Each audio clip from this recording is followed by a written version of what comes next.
Welcome to It's Meaningless. This is the podcast for entrepreneurs within the first 5 years of business who are tired of stuck and are ready to stomach the brutal truth. Here we discover the meaningless daily habits that keep you from protecting and growing your business. This is episode 7, Your Worst Critic.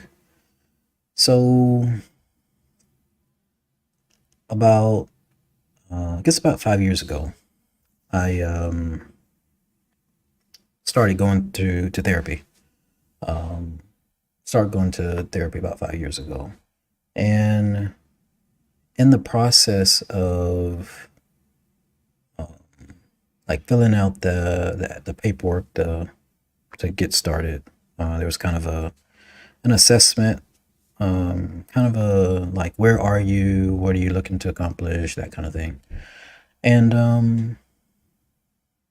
like I'm filling out this paperwork, and there's this question of like, what is it that you want to accomplish? Um, kind of like what do you want to improve? And so I'm just kind of sitting there thinking like, um, what is it that I want to improve? Like at that time, I was like, I don't know, I was decently self-aware, um, but I took a little bit to kind of figure out to determine like what is it that I would like to improve. And so I go through the process, and it's like out of the blue, like crazy out of the blue. It's like I hate myself. Like I want to put this in context. Um, that thought had never come. That never never come to my conscious. Like what am I at the time? Like 30, 33, something like that. Um, about 33 years old. Um, and so like at the time, like there's nothing that had ever come to my conscious of anything like that. Um, in 33 years. So I'm I go ahead, fill out the paperwork, put the thing in. Um, but really, I realized that that point, um, like anybody who would have like anybody who knew me, who like was around me, would have told you like he's always smiling. Um, I think most people would say I'm nice to be around, uh, pleasant to be around. Like I never got any, yeah, I never got any feedback to the opposite. Um, at least from people that I just hung out with. But so that was surprising to me. Um, and frankly, anybody who hears this, who knows me, probably it will be surprising to them too. Um, but that story for me, and I'll dive into that a little bit more. But that story for me kind of triggers I don't want to use that word wrong, but kind of triggers um the idea or the possibility, which is probably large. But anyway, I'll let you decide. The possibility that there's something in there, in your story, um, that may not be as illuminated, um, as you might think. Um, it actually, that story brings up, brought up even just this morning, the idea for this particular podcast, which is talking about self assessments. Effectively, the topic is self assessments. So, back, like, rewind back to kindergarten for me. Um, I am, I remember distinctly in kindergarten being aware that I was my own worst critic. Like, I know, like, the thought was clearly in my mind. I don't know if I had those specific words, but I knew, I was definitely fully aware of the concept. And I was proud of it. That's the thing. Like, um, yeah, there's a certain, well, there's a certain amount of pride that comes with having that as a statement that you can say that you're your own worst critic. It sounds good because it's like I'm the master of my own fate. I control blah blah blah blah blah. Uh, and we'll get into more of that. Um, but there's a there's a perception that we have some extra amount of control um, by yeah by being overly critical. But then, like for me, um, the real question becomes twofold, and we'll jump into one of them here. Um, is it is it really true? First off, like first and foremost, like is it really true? Um, when I was in that therapist um kind of waiting area, wherever I was filling out the paperwork, um,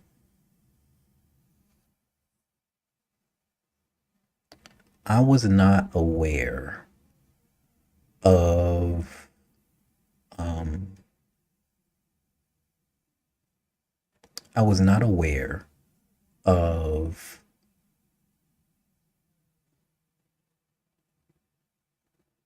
I want to pull this there's a train I was about to take.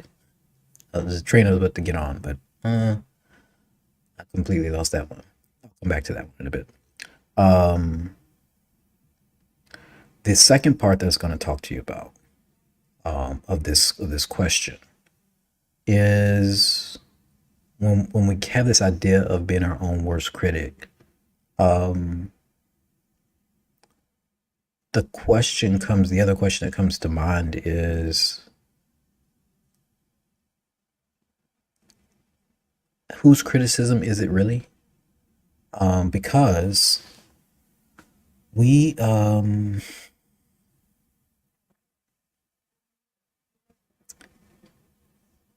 there's so much that we pick up from other people. So, like, even from birth. And so, like, me, like, think of me as a kindergartner having this idea that I'm my own worst critic. But then it's like, how could I possibly be my own worst critic without having had others give me some fuel, some meat or basis for criticism before? So in other words, it's like when, and it doesn't mean that I wasn't my own worst critic at the time. However, um, when I do decide to criticize myself, if I'm using um, measuring apparatus, measuring sticks um, that I got from somebody else before, then technically it's not really me criticizing myself. In other words, I'm using some standard. And most of the time, it's not standards we made up. Um, so if that's the case, it's like even if I'm the one like bringing it to my attention that, hey, you missed it here, hey, you missed it there. Um, it doesn't it doesn't really put me in control because like at the end of the day, I'm judging myself based off of what some tape recorded thing that's going off in my brain that somebody else put in there a long time ago. Um, and so I think the biggest thing with that is not just that. Well, first off, to acknowledge like realistically, there's only so much control that we have, which is the whole purpose of this entire podcast, which is to do away with old mindsets, but more specifically to do away with delusions that we're in control of things that we're not. Um, Delusions that, well, if I pull this lever, then I get to control these things over here. When most of the time, it's not the truth. Um, so it's interesting. I was reading a verse um, this morning that talked about how it's in the Bible in forgot where. But effectively, it talks about how um, a lot of times we think that we have that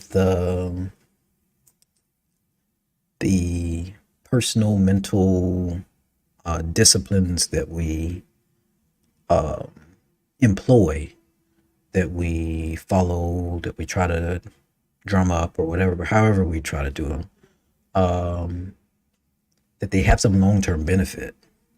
And this verse was effectively saying that they don't. Um, they don't. There's actually I was reading Benjamin Franklin's autobiography. Um, I don't know, a couple years back, and he had something to effectively to the same idea in terms of his life. He for a good part of his life, he wasn't like um, he never I don't he didn't well at least in his autobiography he didn't profess to be super religious or anything. Um, but he for a good part of his life he I guess got to a place where he was actively working to get rid of some old habits, some well, to get rid of bad habits in his life. So he was kind of actually like I mean like almost like a checklist, taking notes of the habits he wanted to get rid of, um, making steps effectively daily, weekly, however, whatever the time period was to get rid of those things. But the thing that he noticed, and of course, like he's a scientist, so or was a scientist, um, and so he was taking a scientific approach to, um, I guess, bettering himself. So what he realized, and he did this over the course of I don't know 2 or 3 years or something like that, maybe a little bit more. But what he noticed is he had the potential to like potentially get rid of one thing, or reduce one thing. Um, but like to the extent that he got rid of anything, other things showed up in their place. He'd work on those, and then something else will show up. Um, or something else that he had already worked on before show back up again. So um, that was the point. That is, once he kind of got to that point, that was the point in which he took a different approach of realizing that we can't we can't legislate ourselves into morality, into actually doing morality. We can't um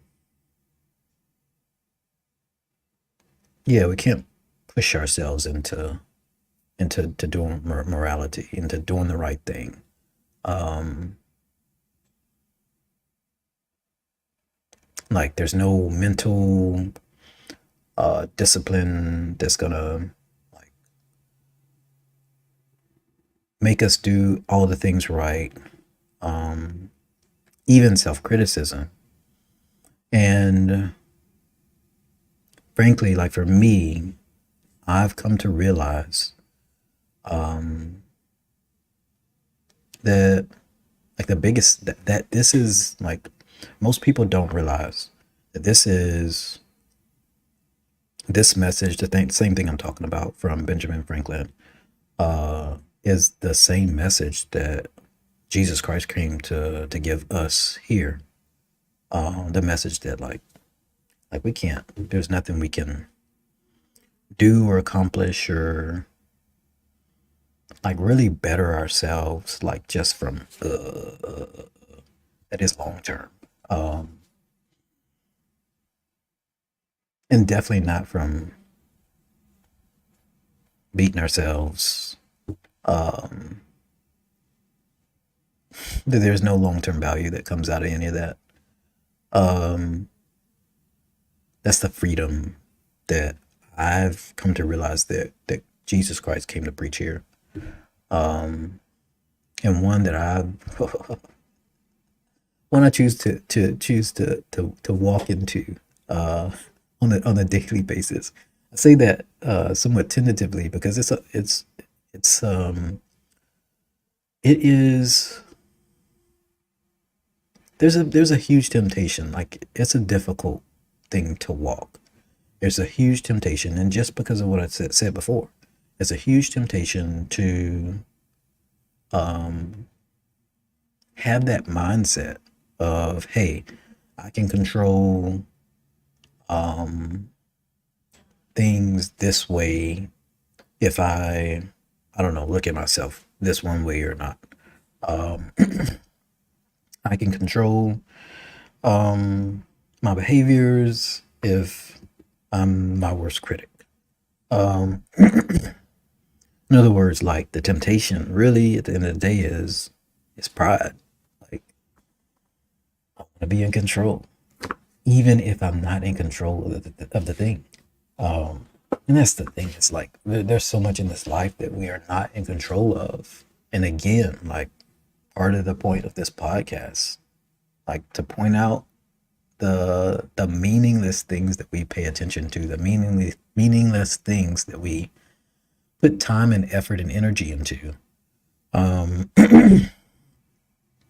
and give us the opportunity to be set free from like spending that wasting that time and energy, and be free to free up that time and energy to pursue the things that like are in our hearts to accomplish, the desires that we have to accomplish, the people in front of us that we have the opportunity to love. um, to me um, there is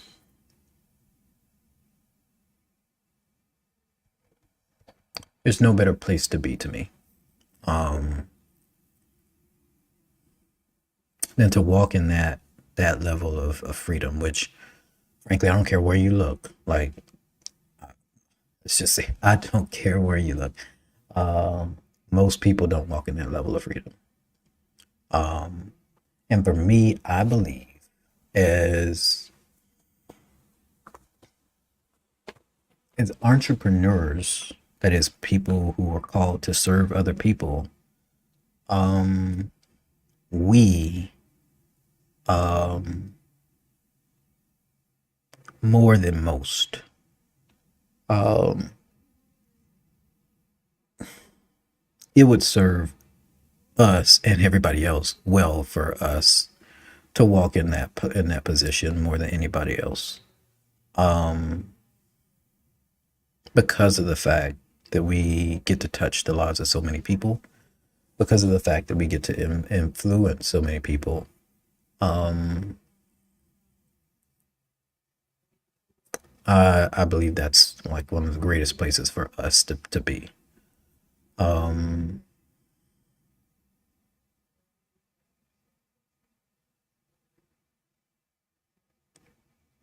yeah. So I feel like that's almost done. Um,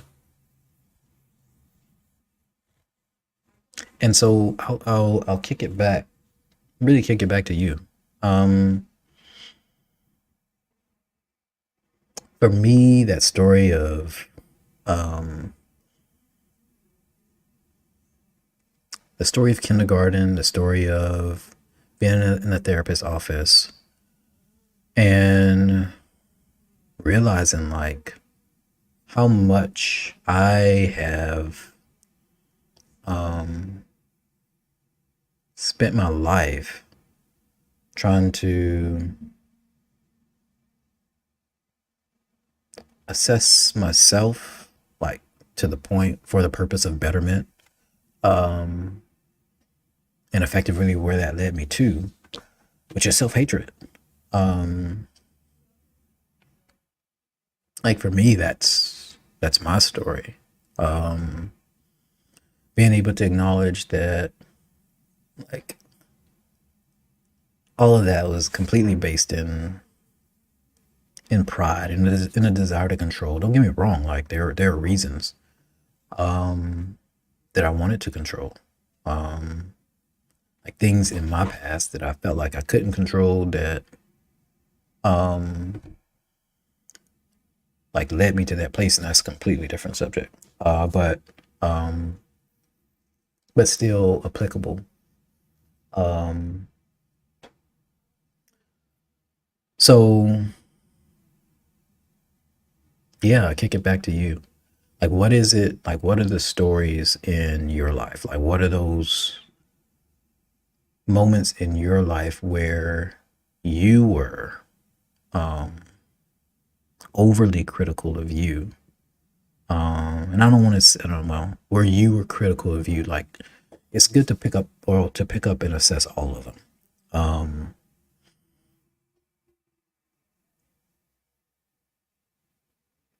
yeah, it's good to pick up and assess all of them because some areas where we think we're not overly critical, we don't really realize it until we kind of take a little deeper look into it. Um, and that's part of this whole episode is like what happens when we make these judgments of ourselves and they're incorrect. Because I talked about going, I guess, having someone, uh, having someone else's assessments in us that we kind of just regurgitate. Um, don't get me wrong; it's not like we think we're regurgitating. We think they're original. When we bring it up, we think it's an original thought. But if it's deposited by somebody else a long time ago, then it's not really original. Um, so it's like, what if we're hearing those old soundtracks, but the analysis isn't um, applicable to what is true for us right in the moment? Um, because that actually reminds me that at the time where like my assessment of myself um, was that I hated myself. Um, and the reason was because of um, my assessment of not getting things right, missing the mark, doing wrong things. Um, but the thing is like the people who were close to me, the people who were in my life, um, didn't see me that way. And so, in this topic of like self assessment, being your own worst critic, a lot of times the way we go wrong is we're assessing ourselves based off of only the angle that we can see, which a lot of times isn't the best one. Um, there's a saying that I don't know, you probably heard of. I only heard of it. I guess last year, earlier this year, something like that. But effectively, that you can't read the label from inside the jar. Um, so when you're inside the jar, like you can't be on the outside reading the label. Um, but so which the idea is the same for us. Like it's true for us. Others can see. Um, others can see parts of us that we can't. And a lot of times others can see us more whole, holistically. I think that's the way of doing that. More wholly, more holistically, than we can because we're in it. We're us. Like I live with me every day. Go home, wake up, eat, sleep, like everything. Um, so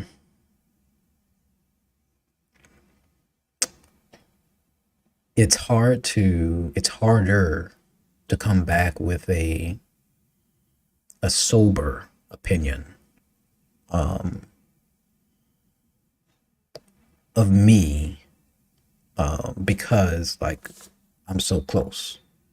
So I think it's wise, especially um, when coming to self assessments, um, when making criticisms, especially that are intended to lead to some level of change. Um, I think it's wise. Like there's a level of introspection that I believe that uh, like it's not only beneficial but healthy. Um, um, so it's not to say we don't do that ever. However, in these situations where like there's decisions on the line for like future change, I think it's wise to do both. Uh, Take the time, do the introspection. What is it that I'm seeing in me? And of course, like as much as possible, like whatever like negativity, um, um, like negative critical um attitude, like put that aside, throw it out the window because that's not the purpose. The purpose is to come to truth. And so with that attitude of kind of introspection, we can say we can look and see what we see, and then take that and then talk to people that we know that know us, that love us, that we trust, and ask them to give some insight. Um, Take that and see if those things line up, those things match up. Um, um, and that'll give you a better picture of like what really is going on. That is, so we don't wind up running off and assuming that, oh, this is me when it's not. Um, so that's one thing, and I'll leave you all with today. Like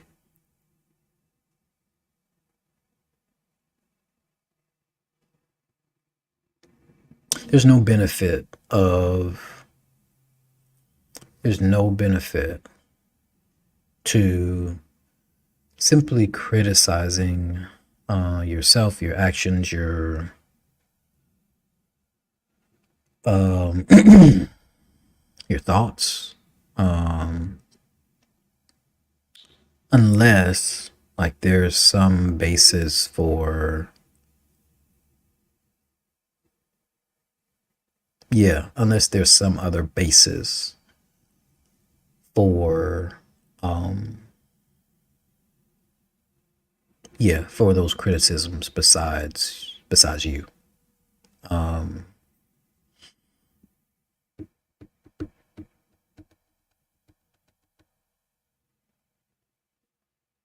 yeah, there has to be some other basis besides you because of the fact, like I said, a lot of times we get things wrong. And like people are here in our lives to encourage us, to help us. Um, and so like we get the opportunity to do this thing called life with people. Um, and so in doing it with people, we do it best, that is life, when we share like these things, us with people. Um, it makes us better. It makes them better. So everybody wins in the process. So that's all I have for today. We'll be back on Thursday. Thursday 8:30 Central Time, or thereabout. Anyway, take care. God bless, and bye.